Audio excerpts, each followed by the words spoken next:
Some of my early projects were quite literally just a clock on a forum. It was really ugly. I can vividly remember it. It's one of those like locked in my brain memories that's cursed me forever to be like, wow.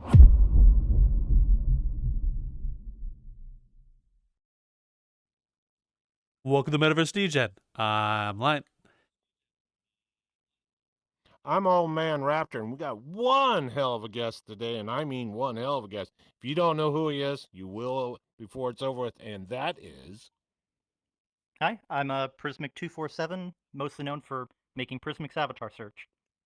Oh, well, thank you very much for joining us. It's an absolute pleasure and honor to be able to sit with you and hear your story. Yeah, the honor's mine, oh, honestly. Oh, I'm curious. well, Boy, I'm damn curious. well, let's just dig into the meat and potatoes of the conversation then. Let's not dally then. Well, we obviously know what you're most known for, but what got you into VRChat and got started with everything? Where'd your journey start? I mean, I guess there's two ways to that. There's the side of what got me into the creation, but I'll start with what got me into VRChat. I think, like a lot of people, COVID rolled around. I've had a gaming group I've been in with for about 15 years since the 2010s in Gmod, and we kind of just casual friends. We hang out, and a lot of us were looking at stuff to do, and VRChat seemed kind of fun. The Valve Index had just come out. A few of my friends had gotten it, so I'd been a little iffy at the time on the investment of it, but after kind of hopping in on desktop in the early 2020s, it was like, oh, this is a really interesting experience. It kind of reminds me of kind of the Gary's Mod user created content, different in structure, but Mm. it was kind of just a neat thing to just hop in with friends. Definitely wasn't involved in any of the public side. Really, we just hop in as a group, and I mean, foreshadowing. It felt like half the time we'd hop in, we'd have people going and just going to all the avatar worlds, trying on avatars, trying to look for stuff they liked, and we'd spend 2 hours doing that, and then maybe play a round or two of Spirit Speak, and everyone was gone. So there was a little bit of motivation at that point to be like, man, it'd be nicer if there was an easier way to find stuff. But come around, I want to say it was late 2022. There was a particular avatar creator whose world I checked out really often, Digi the Robot, and I guess around that time there was the whole debacle of the EAC stuff. Again, I wouldn't really consider myself a VR chatter at the time, but hearing about that and a lot of people leaving, it's like, man, I would be really sad if like my favorite avatars that like I come on and they bring us a lot of laughs and joy, like if they ended up leaving. So I ended up sending them a message and sending them money over Patreon just to be like, hey, I just want to say I really appreciate your stuff. Thank you. We've had a lot of fun and stuff. And to my surprise, I got a response back and we messaged back and forth and they added me, which was really weird because from my perspective, I'm just some, newcomer and here's this big avatar creator adding me wanting to hang out. Um, yeah, so that kind of from that, I can go into a little more about later, but that's what pulled me into VR chat in the larger perspective, basically. Oh, wow. So, may I ask then, what about that interaction made you want to become more of a VR chatter to begin with? I mean, I'll be honest, nothing in particular about that. Um, the friend who I met was very much in the VR chat like space. Mm.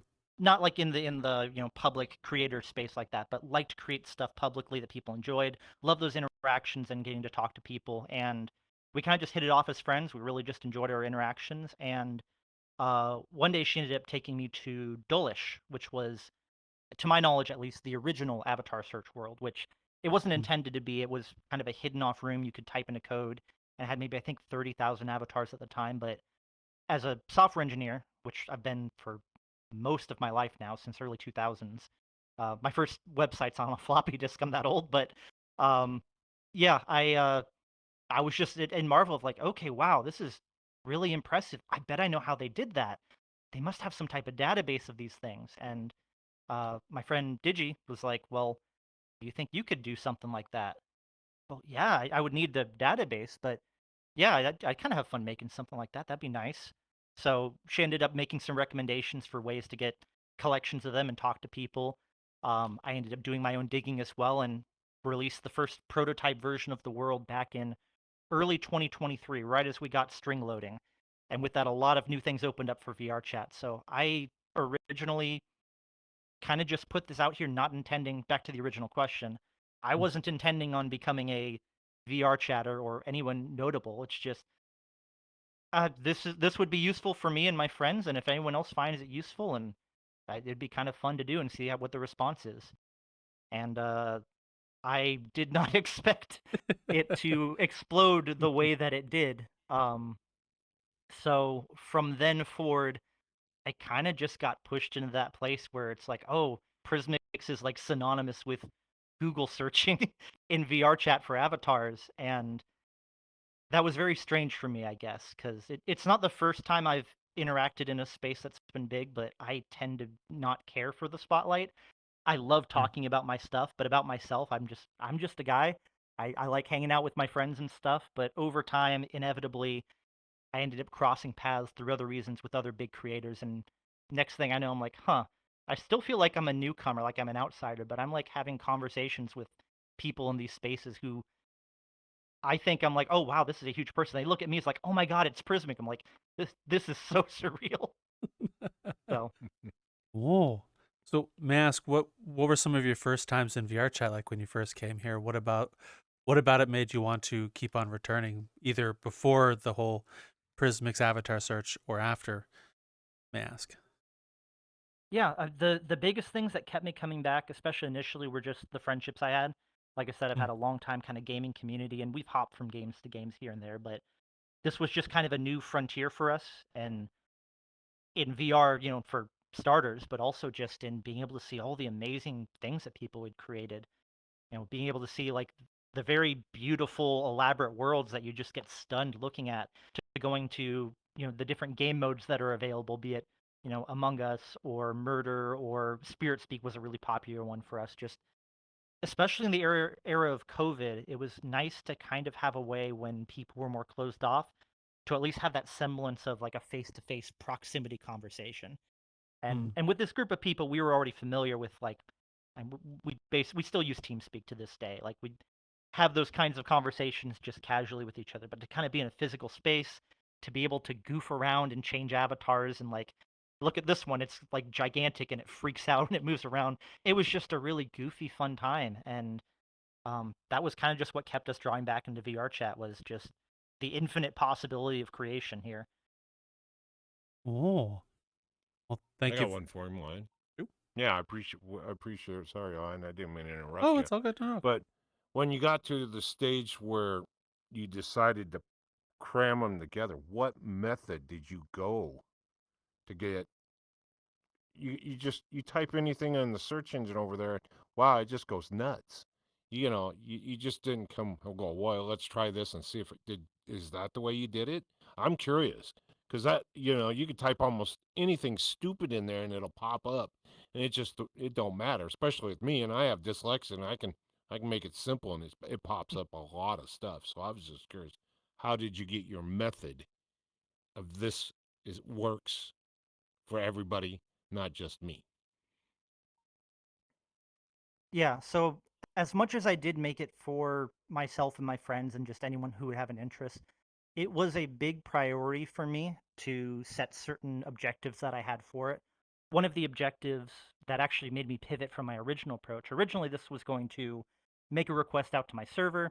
It was going to just do the search on the server where it's, I can have all these different search algorithms and stuff, return it back. And that's how most searches work. But when we actually got string loading, and I think it was February 2023, it was much more constrained than that. When you make a web request in VRChat, it has to be predefined, or it has to be like visibly you can see the URL and you're appending it onto the end. And there's rate limits to how fast it can go, and there's a lot of other constraints. And I kind of thought of particularly the untrusted URL side of it.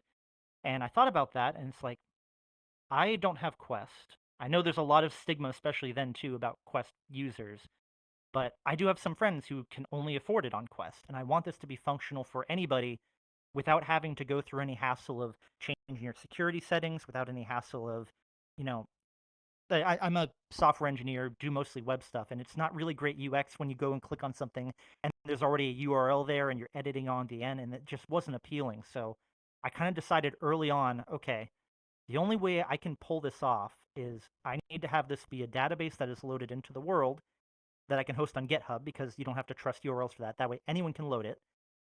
and I want to make it so that the searching is done in the world. And that, kind of to your question, was actually the really hard part that has evolved over time. Um, Long story short, there's an entire database that I've compressed down that gets loaded into the world, and it's parsed into just a data structure that's very efficient to search through. And then when you put in your string there, the text that you're searching for, uh, I've got a few shortcuts and tricks to try and optimize what it looks for first. Like if you select the platform, it can go through and just look for a single bit to see, does it match this platform? And if it doesn't, let's not even look at the text. That's going to take a long time to compare millions of results. But if it lines up with that, then it will just scan through the text line by line. A really hard thing was there were some worlds that tried this approach previously, but if you've ever been in a situation where a world's like hanging, you know how like your view doesn't update and you get locked in place kind of as it's loading stuff? That was going to be a big problem. We don't have multi-threading for the technically inclined. We have a single thread, and if you stop that, if it's doing a big long thing at once, it freezes your view, it freezes everything, and that's really bad for nausea. So I'd say developed. It's not like I invented it, but I developed a technique where it looks at your frame rate, it uses a certain amount of time to kind of just batch a certain number of results it'll search, and then it'll just let it go, and then come back and pick up where it left off. And that's how you get the loading bar going, and eventually you just get all your results back. So just implemented a bunch of clever algorithms invented by smarter people than me. Cool. Okay. Well, it's beyond my reach, but I can at least type a few things and get it in there. And boy, it's funny. We won't go There's a lot of funny stuff, and if you've tried the random button before, you're Yeah. bound to find most of it. Yeah, you find some pretty much weird things that you going, oh my. The biggest thing is when it just all of a sudden you type in a small 3 or 4 letter word and all of a sudden it just keeps going. You're going, holy criminy. Did I actually put that in and got that result? I didn't think I'd find that. And you have it. That's the biggest thing. That's the killer of finding what That's you're the looking hardest for. thing too, actually. Yeah, it's the hardest damn thing to find here. And it's a lot easier than hopping from one point to another trying to find somebody that might have that avatar or what you're looking for. Just just Right. to screw Which around with it. Just to have something to screw around with. Yeah. which Compared to was where actually I on the. came compared to Mhm. where I came in, when I first came in here and everything else, and when I was just a stiffy and stuff like this, they only had 100 avatars. That's what you got Right. stuck with. Yeah. You only got Right. stuck with it, and they were all in it, and you just roamed around like you were in a lost maze, going, okay, that one looks good. Okay. I Oh, mean, wait, literally, Al's Toy Barn. You go through the yeah, maze of avatars. It's like, wait, have I been through this? I recognize that Winnie the Pooh. yeah. You just roamed around, and you're going, wow. And then all of a sudden, the avatars were getting better, more and everything out there, and all of a sudden, you're going, where'd you get that one? Oh, so I found it in so and so world. Oh wow, okay. That's just the word of mouth, and everybody just okay. Hey, I like that style. Let's go Well, over there. It was just the I way it worked. imagine, I imagine you were here before the cloning. I wasn't, but before avatar cloning was a Uh, thing. Then. no, I wasn't here for the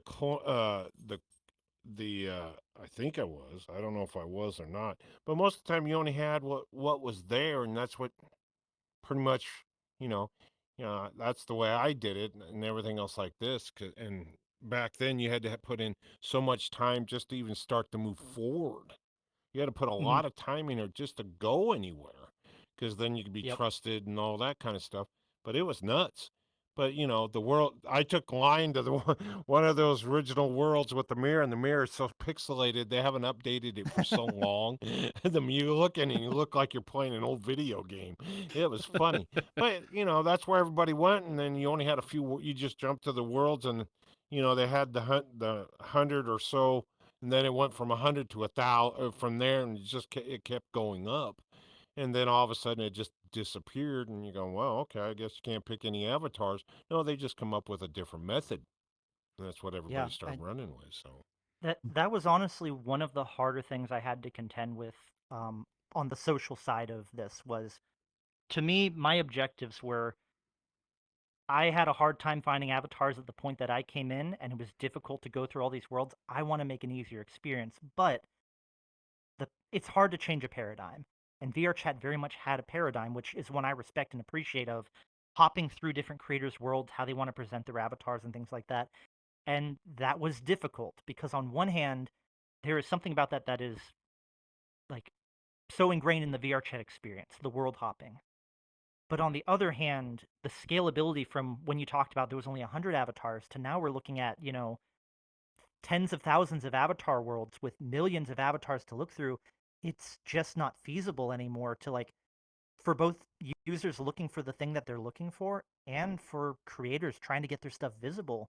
It was becoming nigh impossible. Like the person who encouraged me to was an avatar creator, and she was almost ecstatic to not feel like she needed to update her avatar world anymore. She's like, I like making avatars. I don't like having to keep this place updated. I'd rather have it just be in one place. So that was one of the things I had to deal with a lot on the social side was wanting to respect VRChat's culture, but also recognizing that there is a want and a need for this, and not everyone's going to be happy with it, and not everyone was.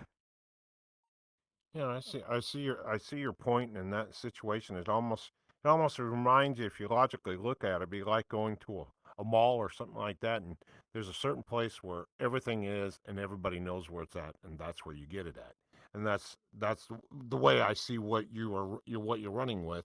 Oh wow, over here we have the coffee shop, but you can get everything you want, blah blah blah, at that coffee shop of all different flavors. Pretty Right. much blah blah It's blah. kind of In like that building situ Walmart right next to a Yeah, shopping center, and then everyone's going to Walmart instead. It's like, definitely trade-offs here. yeah, yeah. I see your situation, but the biggest thing is your world is so simple.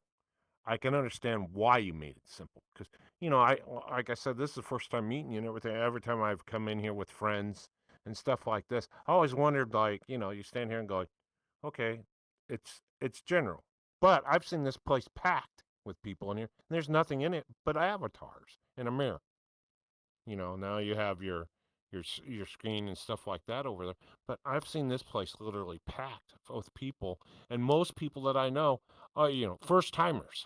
There's your kicker, your first timers, and they come in and stuff like this. They come into Black Hat and they go, they'll bump, hey, how long you been here? And they ask, you get those people and you tell them, well, I've been here for so and so, and they go, I'm looking for a certain avatar. I got a place to take you, and all you do is drop it, and I go, not to go with you, but here you go. So I'm not being a bother or being a problem, but here you go. There's a place and then everything else like this. Explain it, and they hop it, and that's the last time. Most of the time, you see them, unless you bump into them when back in Black Hat.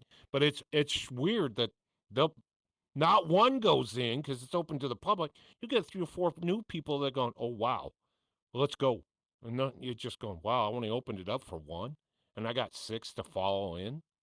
It's just one of those things. They're looking for new stuff, and it's great when you have something like that you didn't have. What we back then, everybody was roaming around in a lost maze going, wow, and everybody's got the same thing or something different. And Yeah. now you got your creators that you can find them anywhere, and now you're advertising somewhat and go, hey, this person really made a good avatar. I wonder if I can get a hold of them and have them make me a special one. It's Yeah. it's That like having a that's special that's suit made. It's just the way it goes. But you did an yeah, excellent that job. So that's been the part I've seen especially change over time. Whereas initially it was really mixed, especially from creators' perspectives. And for me, the important part was from the very beginning. I was like, I want to be clear. The method I'm going about this is a very Google approach. I'm just including everything that is public because by the TOS, if it's public, it's intended to be used by anybody. But I'm not putting it in here wanting to do that to spite anybody or against their will. Any creator reaches out, I've always had it up there, the ability to contact me. I always personally interact and just make sure I understand the request. And usually within 24 hours, I'm always responding to be like, hey, if you don't want your stuff in here, like, I don't want it in here either. I don't want to offend if you don't want your stuff here. But over time, I've seen it really shift in the direction of like, people now see it as like a mark of pride to be included, and a lot of people don't understand either. Like, I don't actually have a way of grabbing these when you like some people are like, oh yeah, if you upload it, it'll just show up. It's not that magical. There's a lot of people behind the scenes who are just like, hey, I've collected a bunch of these avatar IDs in my log files. Here you go, or other ways that I have to get them like that. But it really has shifted over the years into now people see it as a mark of like, hey, I've made it. My stuff's in Prismics, and now people can find it. And if they like it, they can reach out to me. And it's been really cool to kind of see that turn into that realm of kind of more acceptance and becoming the new norm that people are used to in VR chat. Like you said, people come in and like right away they're told, yeah, go to Prismics. Mm. It's Yeah. very humbling and strange, to be honest, like just from the intention and to where it's gone. How'd you feel when the world started popping off and you started becoming synonymous with people's first time VR chat experiences, looking for an avatar when the paradigm change happened after you posted it? Initially a combination of proud and terrified.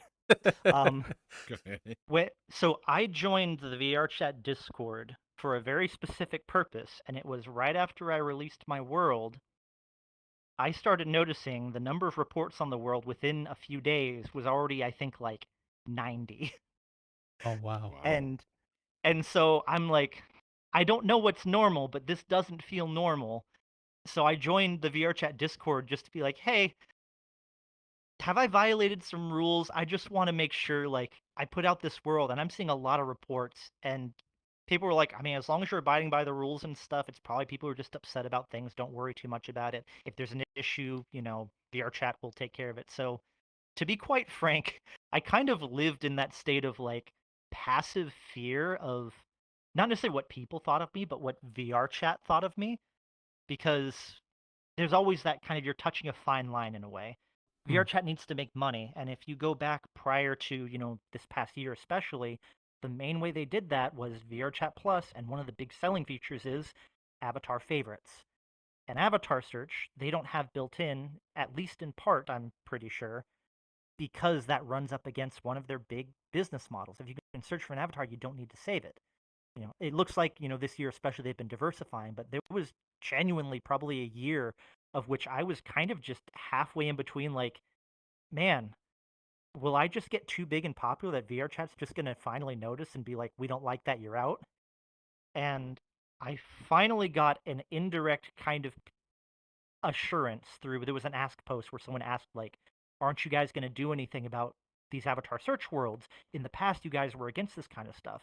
And Tupper responded with something along the lines of, they exist in a gray area. We don't know really specifically which side they may live on, but it's clear there's a desire for it, and that's interesting enough.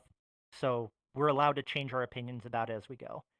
And so Mm. that was like the first time I felt like this was like I think maybe 8 months later. It was the first time I ever felt like acknowledged by it. And I even Mm. responded with like, hey, I really appreciate that clarification. Let me know if there's anything that like you guys feel is on the more gray dark side. I'd be happy to accommodate. And I heard nothing back, and I was a little more scared for a while, but um over time, just seeing it pop up in more places, the fact that it had gotten as big as it did, I think it was end of last year, it became the second most visited world of all time in VR chat Wow. after just like less than 2 years of being around. Um, that was insane to me. Like the only thing bigger is VR chat home world that people join by default. Um, Prior to that, I think at a year and a half, it became the most favorited world, and now it's over twice as many favorites as the next one, Among Us. So surreal's the best way I can describe it from that perspective. I genuinely just didn't expect it to take off as much, and also I half expected other things to overtake it. You commented earlier, like it's very plain, and that's by design, that's intentional, both because I'm not very artistically creative, but also because the point is to showcase the avatars, not the world. I didn't make this world for people to stick around and hang here. This is meant to be a utility to replace the fact that we don't have search in VR chat. So I want it to be as plain and useful, but save all the rendering for the avatars so you can show them off, make a big space so if you turn into a 40-foot, monster, the mirror will grow, you can see it, and then you can go to the prettier worlds. And I kind of expected other avatar searches actually to kind of really capitalize on that space and, show up, and I guess it just has the simplicity staying power that it has. So I'm Mm. very humbled and very thankful that people have come to appreciate it, and I'm very honored, honestly. Well, you've made a really good resource for people. Of course, people would want to use it. As Raptor commented earlier, it's a very easy to use. So when you're coming to VR Mhm. chat, it can be very confusing with all the settings and the tools and the things and the cameras and things. So being able to come into a Right. place and just like it being as easy as a Google search to find what you find what you're looking for. No wonder why people enjoy it. It's you don't have to mess around with Yeah. things as a new user. Yeah. Yeah, I agree, and that it means a lot to me that it has had that effect, because that had always been the hope is, you know, wanting to be respectful that not everyone's going to be familiar with the paradigms or these things. I Mm. just want something that can be just quick and easy to go in. There's nothing to distract you. You look and say, that's a lot of words. I don't need to read it. Put avatar name here and just, oh, wow, look at all this cool stuff. Or more simple, too, when people realize the random button. That was actually, that ties into, me not being a VR chatter. I really did leverage a lot of recommendations from my friends who were more familiar with Mm. VRChat or had suggestions and ideas. So the random avatar button was from Digi. He's like, man, I remember there was a world that used to have the ability to do that, and it was so cool. What if you did that here? I'm like, oh, okay, that seems like a cool idea. I wouldn't have thought of that. And it was an instant hit. And half the time I'm here, people are just spamming that button because sometimes you don't know what you're looking for. You don't know what there is. You're a first-time user. You don't know what a Runa is or a Rusk or things like that. Mm. Granted, and that kind of runs into some of the other problems that VRChat has of the legality of things that get shared, and this world definitely gets a bad rap for that. But I do want to be clear. I don't have an interest either in having things that don't belong in here. But kind of like VRChat, I have a limited capacity, even more so, to go through it. I make a disclaimer. I don't curate any of the results in here. The only things I remove are things that are requested, like by their creators, and things that are crashers, because they disrupt the whole experience. Besides that, Mm. from the very beginning, I was very clear, hey, I'm just doing what like VRChat says. If something here is against the rules, please report it. Like, I'm not trying to exploit or take advantage of that. I want creators to be able to. And nowadays, I have marketplace avatars in here, and I've had talks with VRChat about that, and that apparently people are finding marketplace avatars in here instead of the UI and actually purchasing them, which is like, okay, like, awesome. I want creators to like be able to make a profit off of their stuff. Wow. Nice. So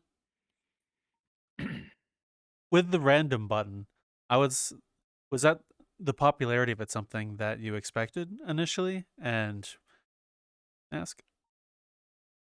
For most of it, no. Most things I'm like, oh, this seems kind of like a neat idea, but Mm. my friend Digi was the one who really was expecting the popularity for everything. Like, Mm. this will be bigger than you think. I'm like, okay, we'll see. Oh wow, it was. The random button, like, people would love that. There's an avatar ID paster thing. And that was weird to me because it's like, well, why would you copy an avatar ID in VR and like apparently it was really useful. People could post their avatar IDs on Twitter and say go to Prismics and just paste it and the little avatar will pop up. And so that's also been a paradigm in other spaces where nowadays, you didn't used to be able to go to and switch to avatar on the website, but prior to that, people would just post the avatar ID on Twitter and say, go to Prismics and you can load it up. So pretty much every step along the way, I have not expected the popularity that things have Mm. gotten. I'm a pretty bad gauge of that.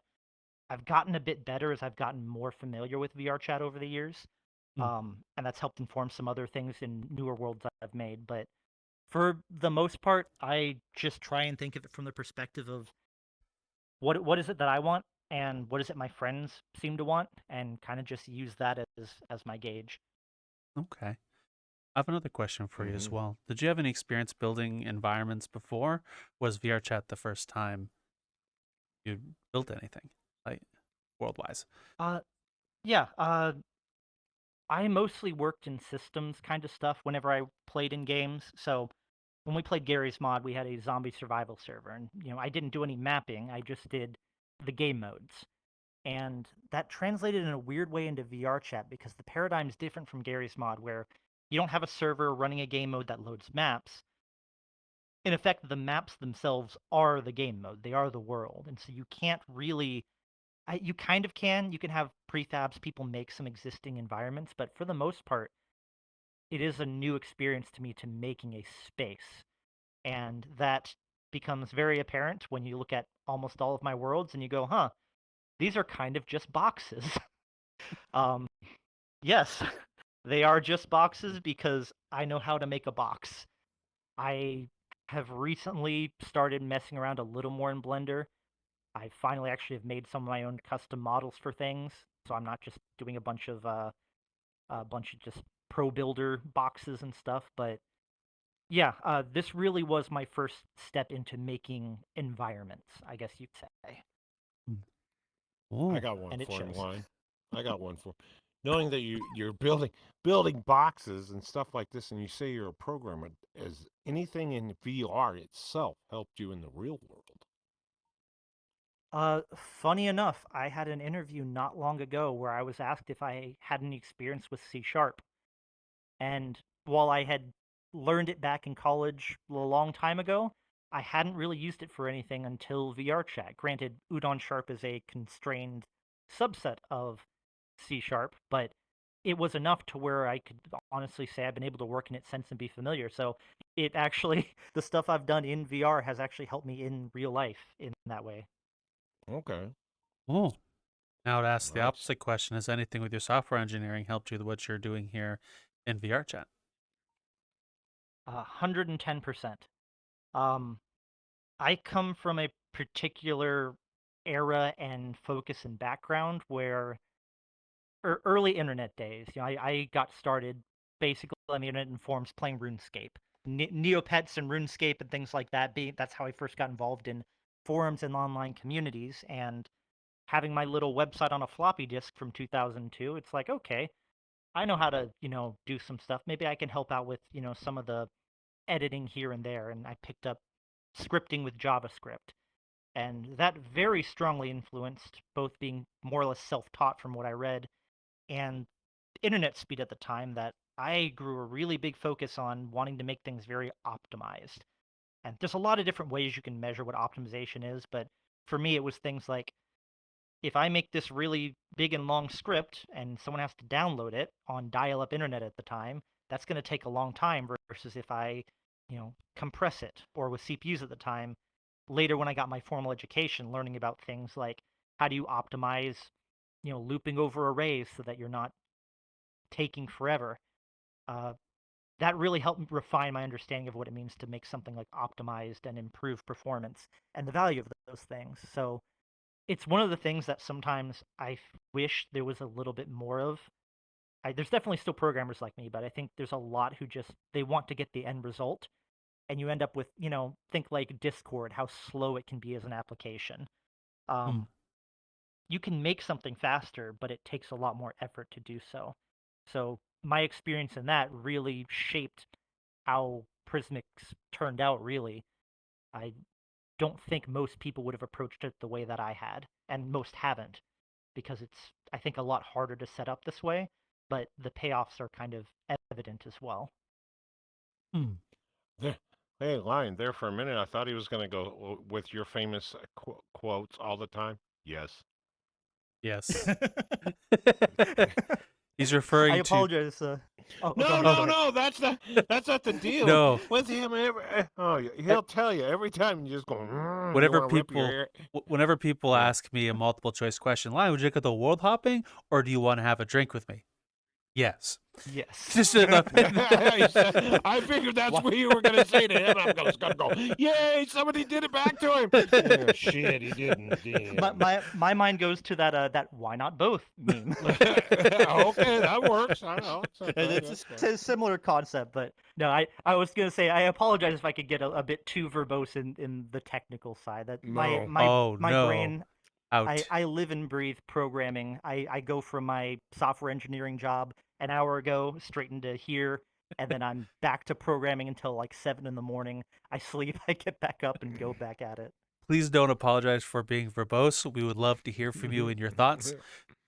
So you're kind of on Mhm. Well, thank you. a word audio medium, so talk as much as you like. We would encourage it. Yes, Well, I please. appreciate it. Thank you. Knowing that I have no idea, knowing the last most programming setup I know when I was in school was DOS. And use it Hmm. today, I couldn't wipe my ass with it if you threw the first three letters out, so it wouldn't make any difference. And I used to know all that from left to right. Yeah, it just you're going, I don't think I'll ever use this. I Yeah. I I feel that. I Uh, feel like at this point there's probably more I've forgotten than I've remembered. But we live in a weird age now where it's like we can just access all that stuff as an extra brain with just what's available on the internet. yes, it is. Hmm. So, anybody can learn it if it's just sitting down, no matter, like line says, move forward, not stand. Well, that's me. Move forward, things stay in motion, move in motion, and stuff like this. The same thing, whatever you do in life. If you keep your mind onto it and everything else, the stuff you used to learn is still here, and you might teach somebody that another situation. That has a question. Have you ever had anybody come up to you and ask you, out of not knowing the person from Adam, come up and going, I like what you've done and everything else like this, but can you help me on what I am? Have you ever had that situation in VR? Help me on what I am in, like, what kind of way? Like something that they're working on, Anything. or Anything that might deal with VR itself. Somebody come up and go, hey, I've got this idea, but I don't know how to step in it. And how do I go about doing it, knowing that they understand what you're throwing, not me? I'm completely going, huh? But you know what I'm getting at. They have an idea and they want something, not what you're doing, but they've got an idea, but they want to know how to go about doing it and setting it up. Degenerates. E-boys, e-girls, furries, you know who you are. But you don't know who we are, do you? We're First Class Coffin, the premier goth rock band in VR. Check it out.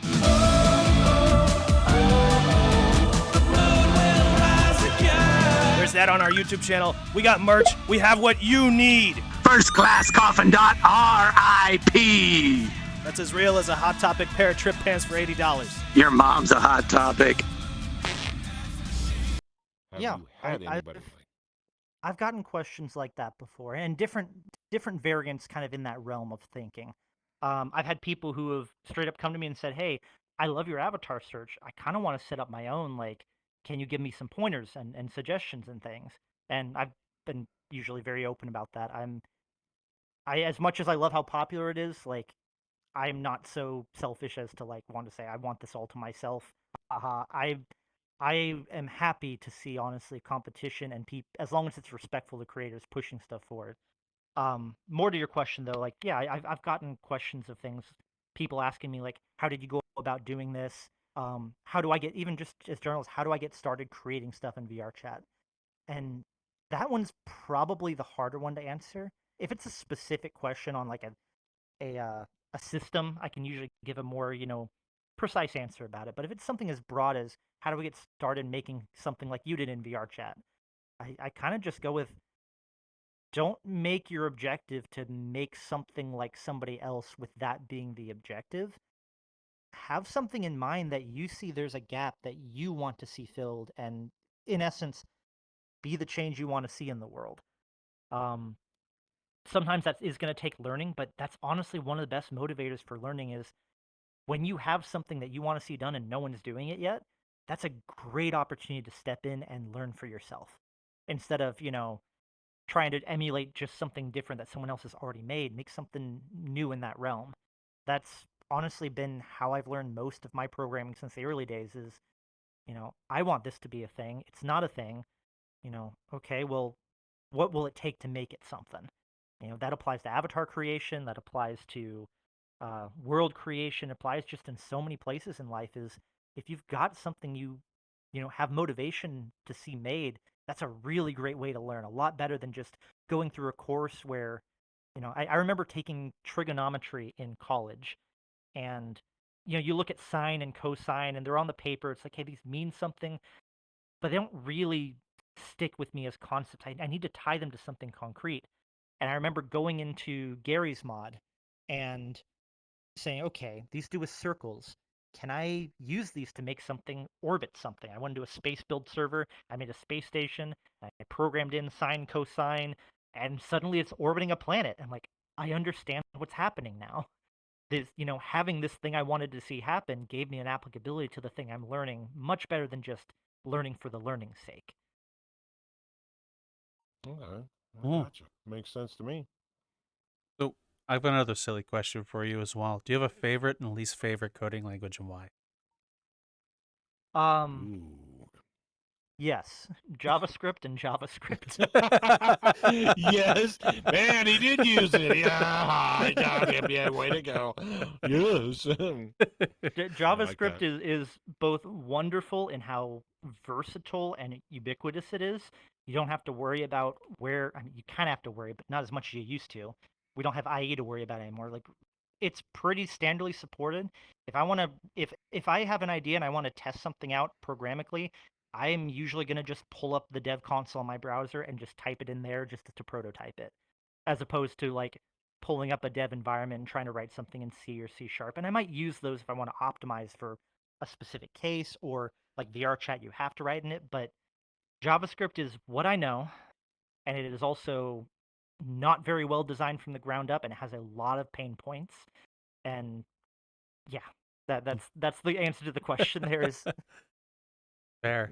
So I only know JavaScript from RuneScape, I think, if that's the same one. Only time I've ever heard of it. What is it that's used for? Java. Java. Ah, That would be Java. then I'm wrong. That's another problem. Then what is JavaScript? Yeah, JavaScript was actually named because of the popularity of Java, and it's actually led to some weird copyright disputes with Oracle, who owns the trademark for Java. They technically own it for JavaScript as well. They are not the same. It was just Java was popular at the time for object-oriented programming. Mm. JavaScript has some different paradigms it brings in. It has some object-oriented, it has some functional stuff, but what was your original question? I just forgot. What is JavaScript? Okay. Yes. That.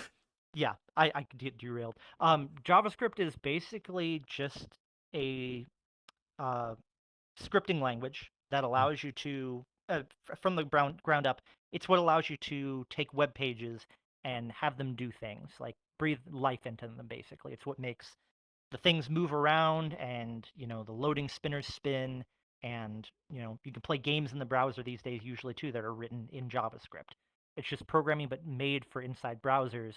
But as it became so popular, it's become more commonplace in other realms like Node.js. A lot of the servers I use to run building the databases that this world pulls in, I've written those in Node.js, and it just reads in files off of my system, does a bunch of checks against VRChat's API, and then pushes out a big script file that I push out. Oh, wow. Oh, well, thank you for explaining that. I now learned what JavaScript is. I appreciate it, because I never knew before. Very, very least- basic. At least you did. I have no fucking clue, so I'm doing as great as best I can. I'm just filling in the spots. Oh, Programming for browsers. That's it. Oh, there you go. Okay. Almost like, the hockey puck sitting on my table. Yeah, works great. Ah. You got a hockey puck on your table? Yeah, I'm not gonna mention it because I know Hey, how Alexa. you are. No! What's the weather? Oh, that kind of hockey puck. Oh, I call it the hockey puck because if I say anything else, it goes apeshit. that's a fun statement to say. Hey, Alexa, and to start saying things, especially if your Yeah. friends have it. You can tell what ecosystem your friends are on because you can just hit the big three for Alexa or Google or Siri. Yeah.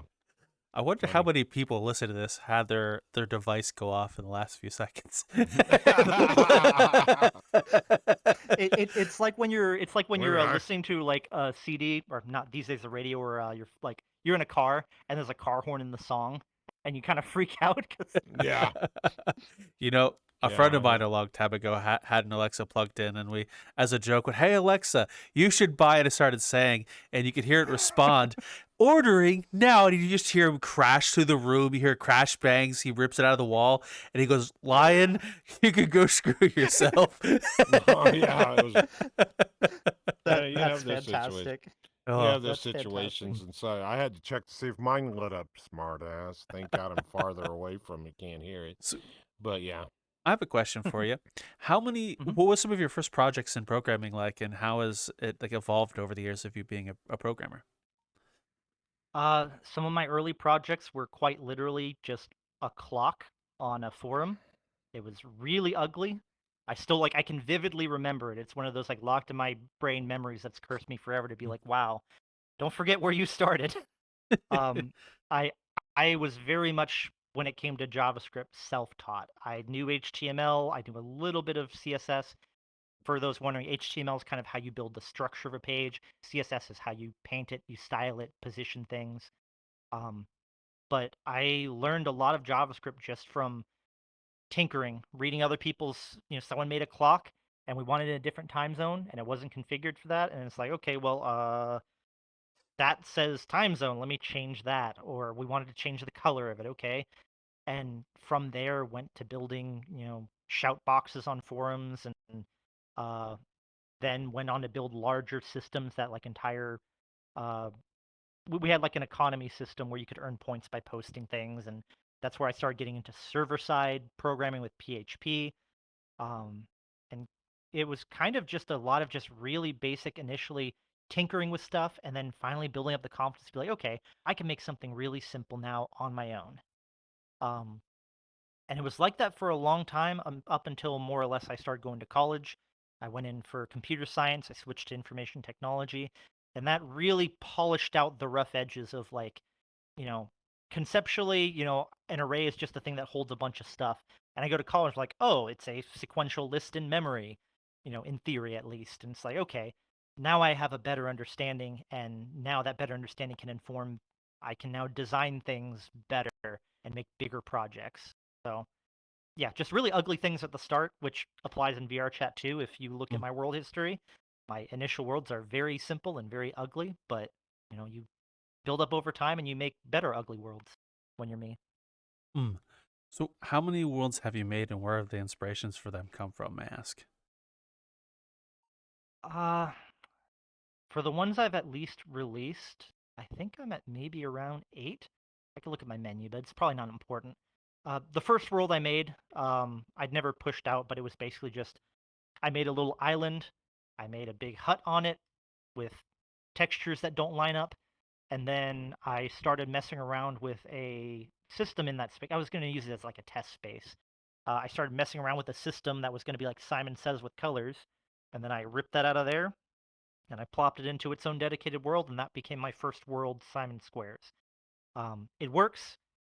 It's not terribly interesting or fun, but that was really just my attempt to learn how to make a world in Unity. I wasn't trying to make a smash hit. Sometimes you just do something because you want to learn the thing and see if you can do it. My Mm. next world was actually just a request from a friend of mine, Digi. She remembered one of those cool water shaders where you interact, you can like splash the water and Mm. it kind of ripples around. And she's like, there was a world I loved that was like an onsen world. And I can't find it anymore. I think it was deleted. Like, do you think you could make something like that? No, but I could probably Google it. So I Googled it. I found a water shader. I made a box in the sky with a skybox and a pretty sunset that plays a YouTube player like music, and it's got cool ripply water. It's like, okay, well, I really just plopped stuff in that was other people's stuff. I didn't really program anything for that. So after that, I think this really was my next world that I made. I wanted to do something that was more, I wanted a challenge, and with my friend's suggestion, I started working on this. After this was VRCanvas, I believe, which is probably next to this still one of my favorite worlds I've made, um, just because of the challenge. Mm. Like I mentioned earlier, VRChat's really controlling about web requests. They only let you make one every 5 seconds, and you can only use pre-generated URLs. You can't have like dynamic stuff, which means you're really limited on being able to send data out, and that's by design. They don't want you to be able to like export. Like they're worried you might get like movement data, or even in theory, if they allow it, like voice data just encoded out. I think in practice it probably isn't really as big a worry they have, but um, back to the point, VR Mm. Canvas I was really proud of because um, you've got this huge canvas. It's like r/place, and you can place a pixel somewhere, and in every other instance in the game, it'll update, and you'll see that pixel there, and someone else can place a pixel. And I've been running that for 2 years, and there's posters all on the walls of all this incredible artwork people have made. There have been people who've been like in there for 2 years, like with new ideas every time it resets every month. Um, and that actually too, tied to an earlier question, is how I really started getting involved in the larger VRChat community because Frasium, who I know has been on your podcast, made Placeholder. And I met him because I didn't know about him. I had no idea he was working on the same thing at the exact same time until I saw, I think I later found out he made a post about it, like saying if I had like a nickel for every time I've had an idea and then someone else like beat me to it. Because I beat him by like a couple weeks, not even aware. And I felt really bad because I just wasn't involved in the larger creator space. And I went and basically went to him and was like, hey, I just want to apologize, by the way. Like, I did not know that you were doing the same thing. Honestly, yours is a lot better design than mine. Mine's going to run a lot longer than yours. Yours is running for like 2 weeks. Mine, I'm going to do indefinitely. And he's a great guy, very understanding, very friendly. And through that, I got invited to like the community meetup creator space. And that's where I really started getting to see the large community. So VRCanvas is one of my favorites. After that, I did a few one-off worlds that were test beds for things like scalable colliders. You know how even at your size you can't walk under tables because like your collider's super big. No, I can go underneath of them with no trouble. Well, I can like slide under. if it's like a collidable table, you know how like everyone's the same collider height in VRChat. All of our like heads basically, no matter what we scale to, the actual collider for our player is all about 1.6 meters tall. Okay. So if someone makes like a hole that's like this tall, unless they make a special system for it, you can't just scale down and go into it. Like it's all going to be locked to that height. And I made a system Okay, I that got you. yeah, I made a system that kind of scales your player capsule effectively to be able to go into things like that. I did some stuff with like finger tracking basically in worlds, and then I made Fiendish Frenzy was my Spookality entry for last year, and then I haven't really done any new worlds until I made Cube this year for Spookality. Whoa. So So, of all the worlds and projects you've worked on, what were some of the more difficult things or concepts you worked on, and how did you overcome it? with the avatar search, easily how to get this much data into the world. Hmm. A lot of it was just using data science, knowing how to compact down avatar IDs, knowing what values I could just assume will track that are like repeated values, like styles and things like that. I don't have to list on every avatar on every entry if it's a cartoon, and I can just have a little bit on a little byte somewhere that tells me. And one thing that helped a lot was talking to a VRChat staff member and saying, "Hey, we can't load binary data; it's still busted." And he was like, "Oh, I'll take a look at that." I was like, "Yeah, all right, we're gonna put that on the next release." And that was huge for finally doing a lot of the updates here. For VRCanvas, the issue was a 256 by 256 pixel image with 16 colors maps to several million, at least a million URLs you would need, which in Crazium and Hobart's approach, they did use, I think, a million URLs. But it's really hard to load basically your text editor with that much data. VRCanvas does the same thing, but it does it in 4,099 URLs. And that was with a lot of creative data packing with multiple requests that respond back and forth. So that was a big challenge, but I had a lot of fun with that. I'm really proud of that system. And my most recent one, Cube, was really difficult because it's the first time I've made a world that needed to be synchronized between everybody. It's a game world, and you're all working in the same space. You're encountering the same traps. You all have items that you're throwing into rooms to try and see if it's trapped. And building up a system where you can have this giant cube of 17,000 rooms all in the same instance and have it be performant and synchronized was definitely a challenge, but one that was like really cool to see come together in the end in the constraints of like a 3-week Spookality jam. So Wow. yeah, What just a lot of different technical problems. What inspired the Cube world, and how do you cram 17,000 rooms into an instance? That seems like a lot of data. That's A what I was lot going of saying, like, gigs. whoa. Yes. Fair point. You know what? You got me there. I should have never said anything. I should have never said anything. I just thought I'll let that one go. I had to do the throwback to that. Yeah. The inspiration was actually Gary's mod again. There was a miniature version of that game mode in Gary's mod, which is how I learned about the 1997 movie Cube, which was really cool. That version in Gary's mod was like, I think 5 by 6 by 3, something like that, and you could fall through the bottom, you'd loop to the top, so it felt bigger. But it was just a fun little thing to run around with your friends and freak out when someone's gonna, like, you're dodging traps and trying to find the escape. But the movie was really cool because most of the math, to give the rough concept, in the movie Cube, a bunch of people wake up in this big, colorful room with hatches on all the sides. And they're like, there's these numbers on the edge of these hatches, and they connect into different colored rooms on all sides. And some of the rooms they find as they go in are trapped. They might have a flamethrower. They might have like a slicer that slices across. And they're like, well, how do we survive? And they kind of figure out, okay, if these numbers, like they might tie to if a room is trapped, and they also tie into if where the room starts because the rooms move around. And the cool thing about the movie is almost all the math is like legitimate, which means you can recreate that concept, which means I could recreate that concept. There's a few things that they took some liberties on just, for the fun of the movie, but without spoiling it, yeah, there's a way to figure out, looking at the numbers even in the world, if a room is trapped. You could figure out, whoop, 1 second. Oh, Oh, sorry, I had a Discord call. That was loud. My bad. okay. Yeah. Yeah, so in the world, all of that's recreated as well as I can faithfully do so, and it was, yeah, it was just the way you fit 17,000 is you just render a few at a time. When someone goes to open a door, it just creates the room next to it, and you are none the wiser unless you play space move through the walls, but that's kind of on you if you want to break the illusion. Hmm. So, do you have any favorite traps or rooms from inside that world, may I ask? My favorite trap that I made is the slicer trap. It's the one that it unfolds from the ceiling in a bunch of panels, so it like and it slices across the room.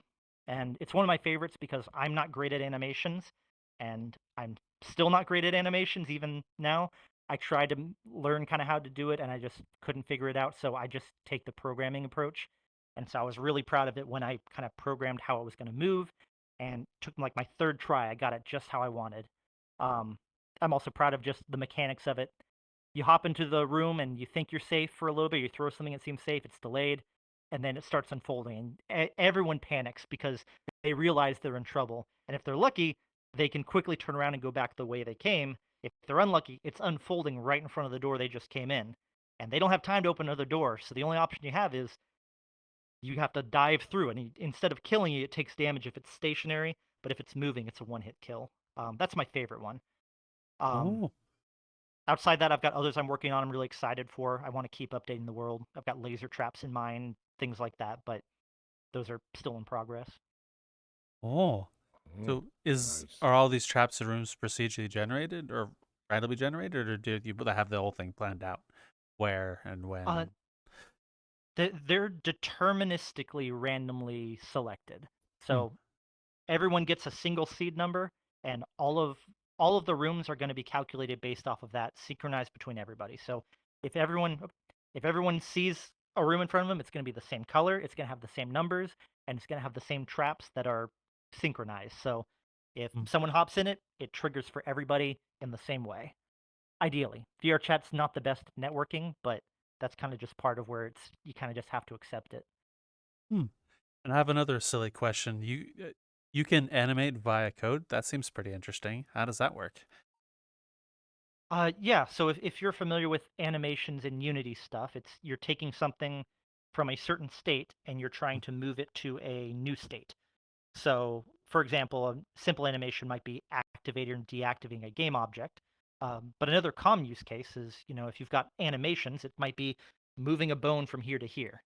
And all you're really doing is you're saying, take it from here and bring it to here, but over a period of time, and have a certain function of how it gets there. Like, do I want to move fast and stop? Do I want to slowly speed up and then increase?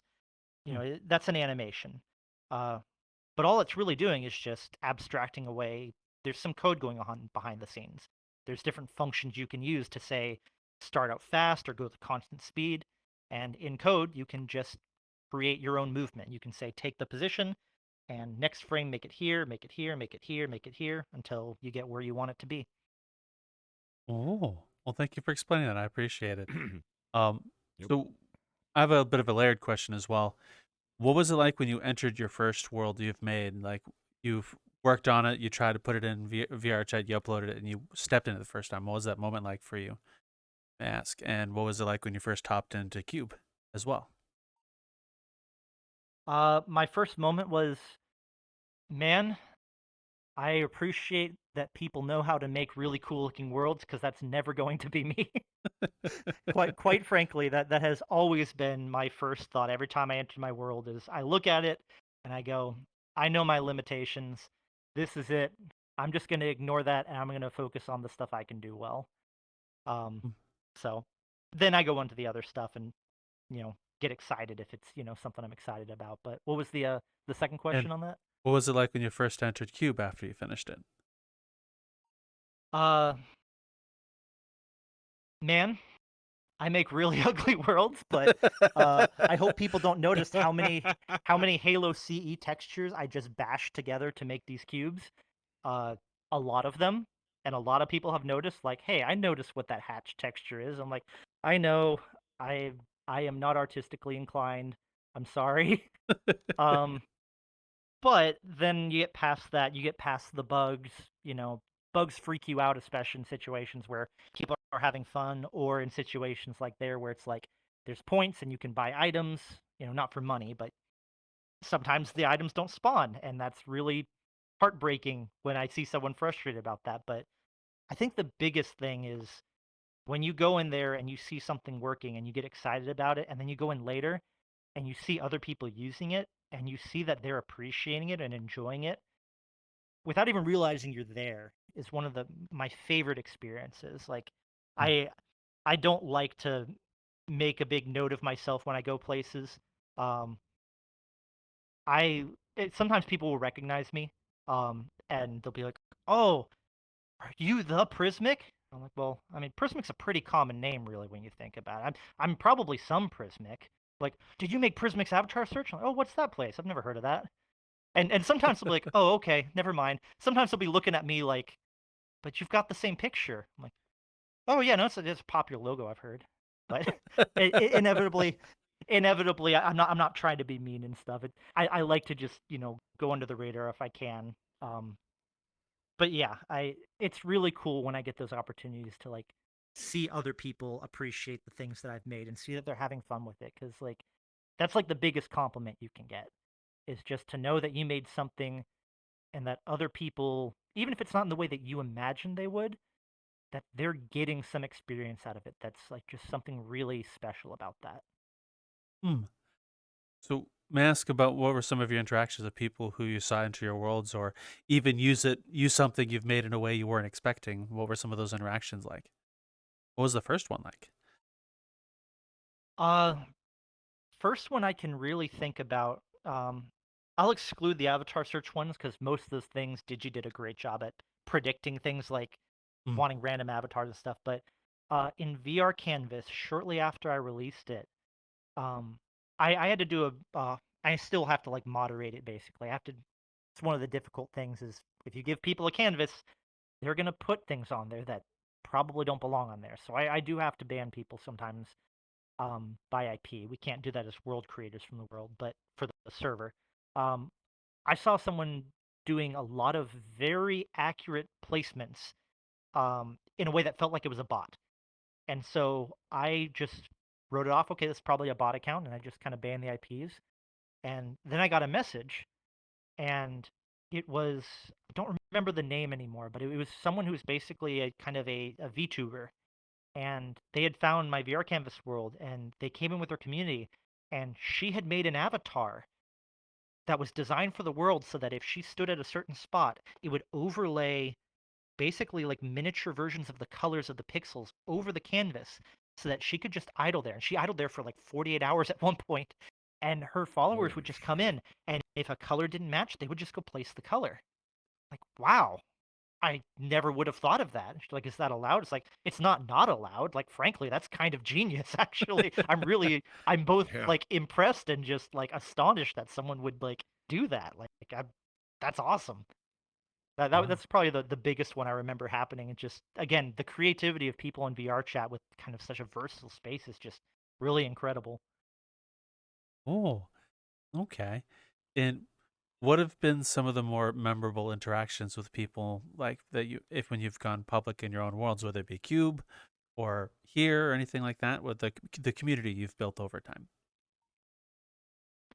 Uh, Probably some of the more memorable ones have actually not been in my worlds, Oh, where it's been, well, if it's in my world, it usually always goes one way.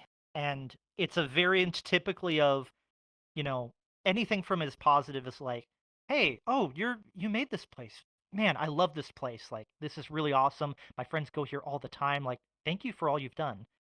But they also stretch down to the situations where I've gone into my worlds before, and I've had people literally be like, "Oh my God, it's Prismic! Everyone bow down!" And they're bowing in front of me, and I just want to like fold away into nothing and vanish into the ether because I get really uncomfortable when I'm like made the center of the attention like that. So some of, frankly, my favorite and best interactions I've had with people have honestly been I like going to it's been a while since I've been there now, but the drawing world where it's kind of like not scatters I'm just blanking on the names of everything right now.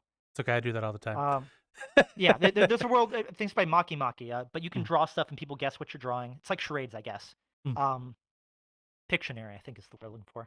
And I was talking to some people there, and one of them was like, "Yeah, I've been looking for this avatar for like this Gojo, and uh, I just haven't been able to find anything good in those search worlds." Like, well, maybe I can look for you sometime. I'm pretty good at those. I was like, "Oh, really? Okay, yeah." It wasn't until a month later where he's like, "You're a jerk. I just realized who you are." Those have been some of my most memorable and like I'm still friends with those people too because it's like I like those interactions because I'm not I'm not Prismic. I'm just me.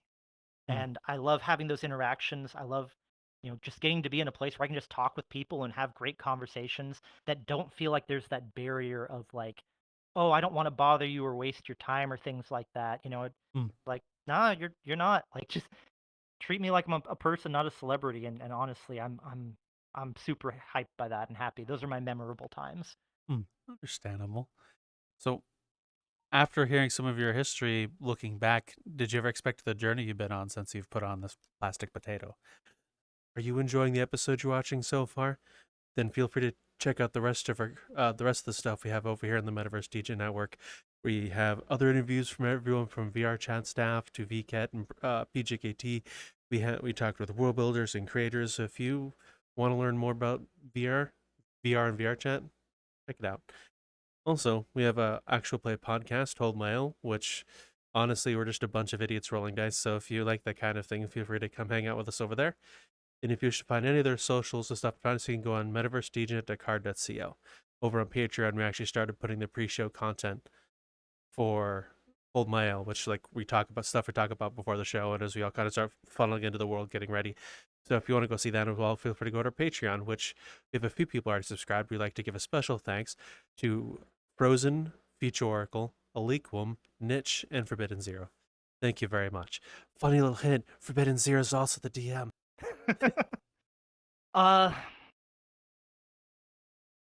Yes and no.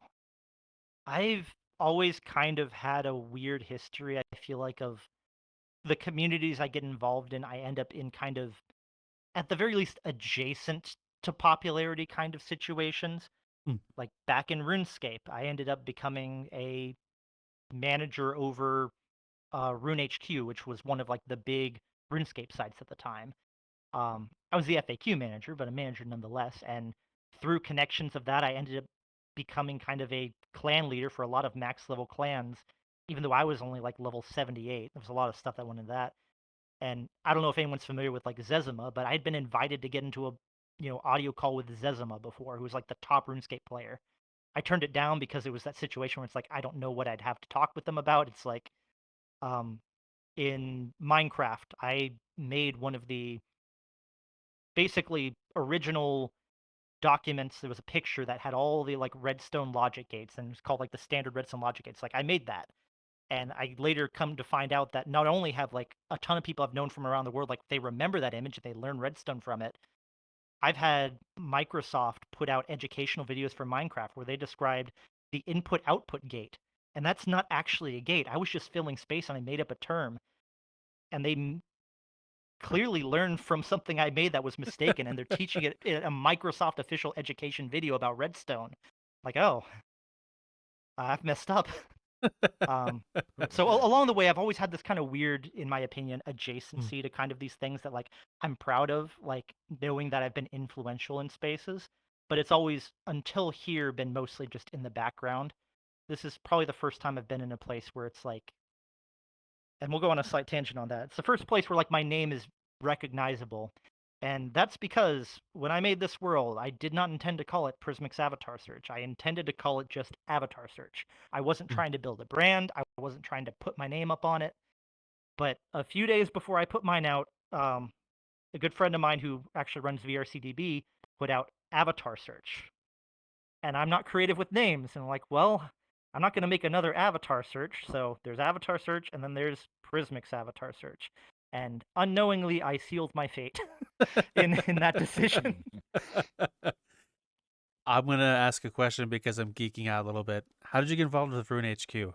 I'll ask because I grew up on RuneScape myself, back before the general or the current general exchange and stuff, the stock whatever's. Yeah. Back when you'd go behind the Vrchat general store and start screaming what you're looking for, hoping you'd eventually get it. Mm-hmm. I mean, it's really brief, honestly. I went to summer camp with Boy Scouts in like 2003, I want to say, and everyone was talking about RuneScape, and so I got home and I played RuneScape, and I ended up going on to again. That's what first connected me into forums, is trying to learn things about it, and people saying, "Oh, go look it up on Rune HQ." Oh, there's a database of stuff on here. Join the forums. Start talking to people, getting to know people online that way. I really didn't play RuneScape, honestly, for probably more than maybe 6 months or a year. Mm.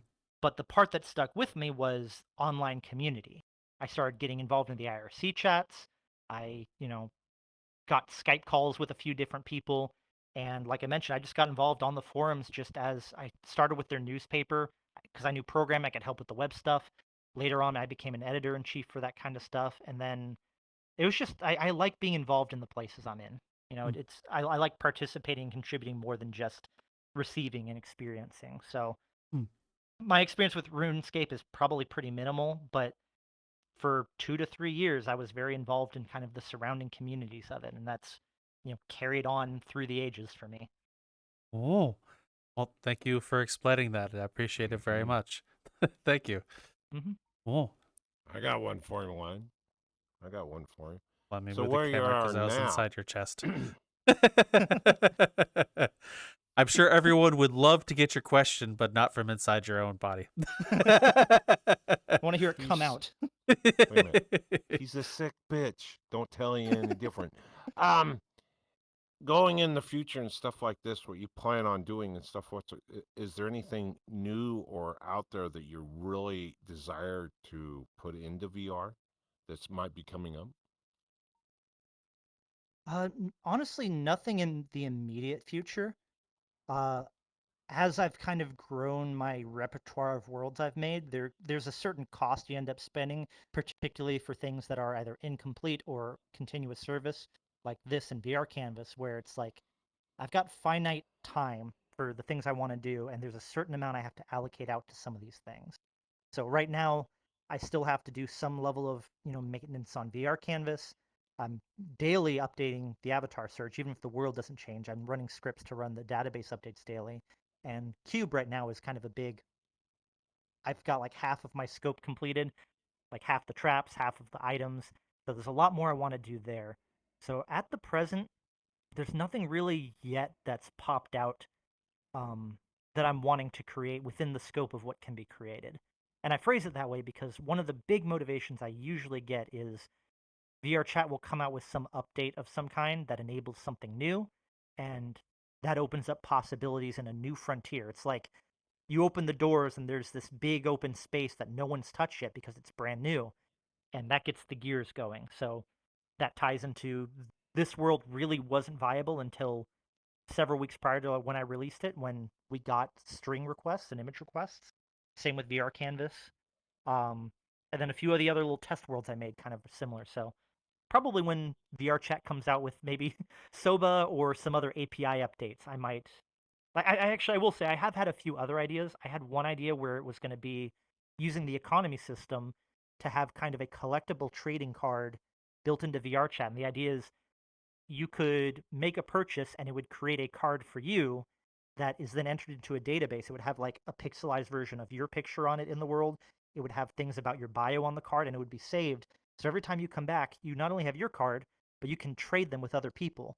and other people can get random Hmm. card packs and pick people. The original idea was like, oh, what if I did this for like worlds and famous players? I'm like, there's some permissions issues I don't want to deal with there, and so I decided I'd scope it down to like only people who have like. And the reason for the economy is the economy actually gives us a way as creators to use the API to kind of associate someone agreeing to something because they put money into it, and there's now a transaction that can be tied to like, all right, well, I can use an API to read that they made this transaction. I can take the data from that, pull it from the server. I can make a request to their profile, generate the thing that they paid for, and then within just like a couple minutes, have it download back through a data request. So I had the idea. I started some design stuff for it. Um, I probably won't end up finishing it, but it was just that was one of the cool ideas I felt that I had that kind of just on the back burner for now. Gotcha. Oh, Makes sense there. Very much so. Thank you. oh. Thank you. So, may I ask you another random question? What kind of items do you have in your creator's toolbox when you're working on things like the code that works the server side and what sends things into making the world itself? What kinds of tools and resources do you to make what you make? Easily the biggest one and the biggest hero of the day is going to be GitHub. My server costs for this world are effectively zero, which can't be said for most other avatar searches that have a server they have to run. They have to handle requests. They have to handle getting DDoSed. But the infrastructure for this world was, again, mostly informed by the fact that you have a limited set of providers who VRChat has implicitly trusted for making requests to without having to untrusted. So GitHub was the clear winner there. So I have a file that I have scripts that I can push up to GitHub, and they get downloaded here. And I think I did the math at one point, and it was something like in the ballpark of like several terabytes of data were getting transferred every like few months or something like that. I'm like, I hope I don't get an angry gram from GitHub saying, "What in the world are you doing with this free service?" If I could, I would host it myself. And actually, if for whatever reason the GitHub fails, it actually has a fallback URL where it will request from my server. So if it came to it, I would still keep hosting it, but I use that because VRChat trusts it. So they're the big heroes of the day. They handle all the bandwidth. Outside of that, tools that I use are Discord, frankly. Anytime someone wants to do an add or remove a request from the world, my username's in the world, and I'm open to DMs of all types, and people send me avatars. They'll say, hey, I've got a huge collection if you want to add this. Like, that's awesome. Thank you. I really appreciate it. Or, hey, I don't want my stuff in your world. It's like, understood. Here, give me your user ID. I'll happily have it removed by tomorrow. Discord's a really helpful tool because, likewise, some people have services where you can submit avatars, but those are DDoSable, those are spammable. People can just make stuff up. Having a more personal connection to people, I feel like, is also a little nicer via Discord. Literal toolbox, I literally just have a bunch of scripts that I just run on my computer. Some of are just batch scripts that I can just double click them, and it'll spin up a whole program that will just hit the API. Big shout out to Aries and the VRChat API public community project that gets maintained. There's a resource people have made for keeping track of what APIs that VRChat has that we can get data from, and they have tools that I use from that. Beyond that, really, that's kind of Unity, VRChat's creator companion. There's a tool that I use that's a Udon optimizer. That was really helpful for getting, as the world's grown in size, I still have managed to keep it under 1 megabyte for this entire world, thanks to tools like that. Yeah, I really care a lot about optimizing and making things small. So, so I have another silly question. How, for the file or folder that holds all the avatar codes that you use, how large do you think that is in terms of size? currently, the master database that I use is about 720 megabytes. When I compress it down into what the world ends up using, it sizes down to about 52 megabytes. And that's because I have a lot more verbose data in there. I keep track of a lot of values of like the exact tags that are on avatars. I keep track of a lot of different dates, like when was the avatar modified, when was the avatar last uploaded, like for the actual file, a whole bunch of stuff that then just gets filtered down through a process that just turns it into something that the world's able to compress and read. But Oh, it's very massive. It actually takes something like, I think it's like 50 seconds it takes for it to actually read through and turn it into what the world uses. I don't know. I may be very simple, but that seems very small to me, and I'm just baffled that it's like 700 megabytes for the amount of avatars you can find here. um, the actual size of my database of avatars is over 2 million.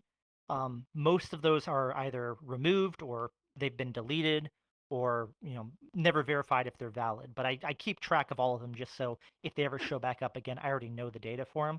But yeah, it honestly is rather small because VRChat's actual data they give you back, if I were to keep all of that, you're looking at easily, tens of gigabytes in size if I were to try and keep track of all of that. But Mm. I don't need all the data they give me back. I don't necessarily care about, certain aspects of, some things that they might care about. I just care about the parts that are relevant to the world. So that, Mm. that helps keep it small. Oh, well, thank you very much for answering that. I appreciate it very much. And Mhm. how, in terms of the code you would normally use outside of VRChat to what you use inside of VRChat, how similar, different is the two? Like you mentioned before, the udon that you use, that VRChat uses, is similar but a little different. How so? Uh, Udon's mostly different in that it is very unoptimized. Um, Udon's basically running as a kind of programming language within the programming language of the game is the Mm. simple way to describe it. And because of that, it runs in a way that is very slow and a lot more limited. There's a lot of things you take for granted as a programmer. So we have a thing, for example, called, let's say, a loop. A Mm. loop lets you go over the same kind of data over and over again. So let's say you have a list of players. You can loop through the list of players. Normally, you have what's called, let's say, a while loop, which says, while this is true, keep going. We don't have that in VRChat. We don't have that in Udon. We can use for Mm. loops, but we don't have while loops. Um, Another thing that's useful in C# are lists. Lists let you kind of build data structures of related things and be able to do things like quickly add something onto the end of it, pull something off. We don't have that. We just have bare metal arrays, which are very simple structures that you have to manually say, okay, do I want to add something to the array? I have to make a new array that's one size bigger. I have to copy all the data out of here and put it in here. I have to put the new thing at the end and delete the old array and then save this one. And it's everything is always, you have to be a lot more verbose and through all the steps in Udon. Mm. Comparatively with the stuff I work in for my scripts, Node.js runs relatively very fast. Mm. It's comparable. If I were to rewrite it in, native C# or something like that, it would maybe be a little bit faster, but I'm more familiar with this, so it's a lot more fun to write in something where you have full access to everything than in something where you're more constrained. But the trade-off is when things are more constrained and you know how to operate in a constrained environment, and it means you can make things that stand out, like with Crazium and Placeholder or me and VRCanvas. There's not a whole bunch of those because there can't be. It's a hard thing to pull off, Mm. whereas otherwise it would be pretty trivial. Oh, well, thank you very much for answering that. Hmm. Um, I will ask the last few questions before we start wrapping this up. First of which is the name used in VRChat. Where did it come from, and why to use it? Yeah, so I used to go by a different username for the longest time. It was MWR247, and the problem with that name is, especially in the era of Call of Duty Modern Warfare, people are like, "Oh, hey, Modern Warfare 24/7." Like that's not what I'm called, but um, the problem is obviously going from a text-based world to a verbal visual kind of space. It doesn't work super well. Um, so I had already been contemplating a username change for a while, and this is even before VRChat. I was actually during, I think, in the 2010s, I was actually pretty much enjoying a lot in the My Little Pony like Brony community and stuff. Um, I liked a bunch of stories. I liked the music and stuff. Like the show, but I was trying to look for a username that was more flexible and stuff, and I like colors. I've always liked just the rainbow and colors in general, and prismatic was kind of a concept that came up for me, and it's like it's a little long. If I shorten it to Prismic, well, I get something that I kind of like that also has a bit of my actual name in it. I'm Mike, so Prismic kind of ties into that.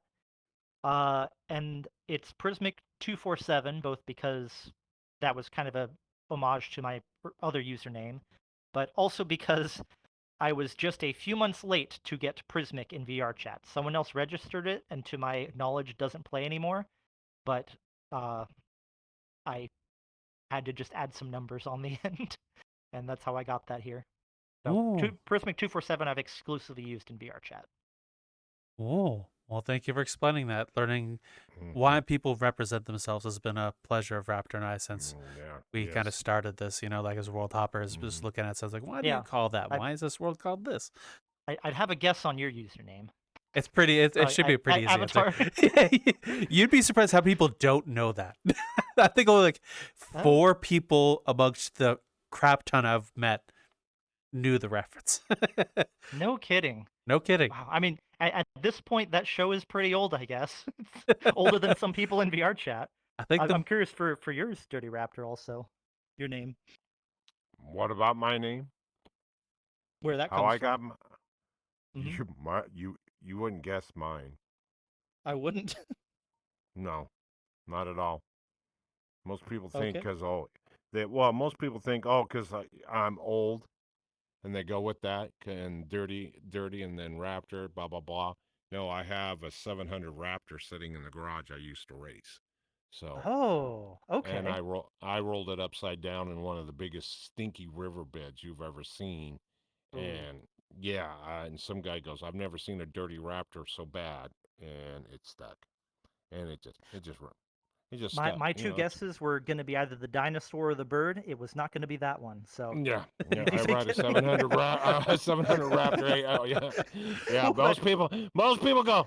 Yeah, they go with the dinosaur situation or the old age situation because I'm old. Anybody over 25 in here they think is old. I don't know why, right. But that's what they usually run with it and everything else like this. And then like you, when you tell them, you give them a little hint, and they're going, seriously? That's how you got your name?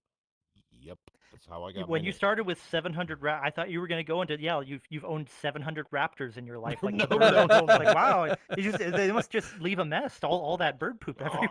Oh yeah, condors. I like having condors in my living room. I got no place else to park them. Why not? Yeah. No, it was my ATV. It's my ATV that I arrived. So yeah, that's awesome. Ooh. Appreciate it. Thanks. The last question: the avatar you use. Why do you use it?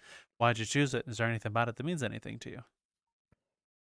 Yeah, on multiple levels. Probably my favorite anime character is Edward Elric from Full Metal Alchemist. It's maybe not my favorite anime character, but it's my favorite show. And so normally I would have been inclined to look for one of those. When I went and played before VRChat, I played some Tower Unite, and I couldn't find any good ones for Edward Elric there, but there was a Homura. And I really do love the show Madoka Magica, and so I kind of just stuck with a Homura there for the longest time. And Homura is also one of my favorite characters. Then I came to VRChat, and similar situation. I could not find any great Edward Elric avatars, but not only did I find some really cool Homura ones, I found someone who specifically made a world that was all about Madoka Magica avatars of every variety. They and their partner had some that were like tactical, like night vision goggle gear. There's one that's this weird, freaky spider-limbed version of it. And just a bunch of them that had really goofy animations and things on them that were just like I would go there every time I'd hop into VRChat and crack up, and that was my friend Digi's world and her avatars. So this avatar was made by her as well.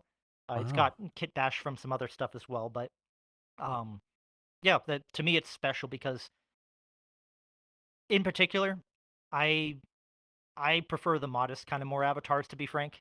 I do not care for the big bazunga style kind of things. I like that this is just very plain. I like that I feel very comfy and cozy in it. I'm not worried about flashing anybody or anything like that.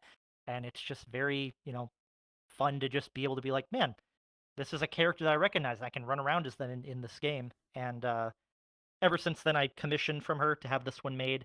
It changes the colors on request because I learned that's doable. And again, I love colors. Mm. So ultimately, that's how I've ended up with this avatar. And frankly, I am 100% content with it. And outside of adding Oh, I, I the think stuff you. like that, Ooh, like, oh, what's that? I thought you muted for a second. Oh, I Oh, he's playing with his hat. yeah, no.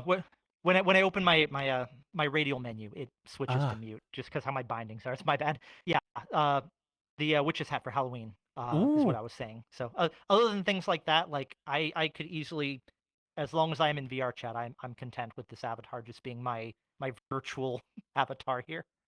So ooh. Well, again, thank you very much, Prismic, for your time and allowing us to learn your story, Mm-hmm. hear your history, and learn all about you. It has been an honor. Thank you. thank Yes, you. very Yeah, much thank you so. guys for having me. It was great One last meeting thing you. Big time. Yeah, one last thing I do want to add too is I'm actually also on the VRChat official wiki team, and I just wanted to put out there if you guys haven't checked it out, go check out the official VRChat wiki, and it's a really great place to help just contribute to the overall collective knowledge of VRChat. We're always looking for people to come on and help with that, so I just want to mention that too because it's another thing I do in VRChat. Oh, wow. Well, that's wild. Go check out the wiki. Yeah, no doubt. Oh, and if anyone in the audience wishes to reach out and find you or any of your works, where would you like them to go? Yeah, like I mentioned, my Discord username's here in the world, Prismic247. Uh, always welcome to come reach out and chat with me. I can't promise that I will keep you added forever. My friends list regularly hits the Discord cap of 1,000, so I do have to clear it out occasionally. But just re-add me or just message me. I'm always happy to chat. Even outside of Avatar stuff.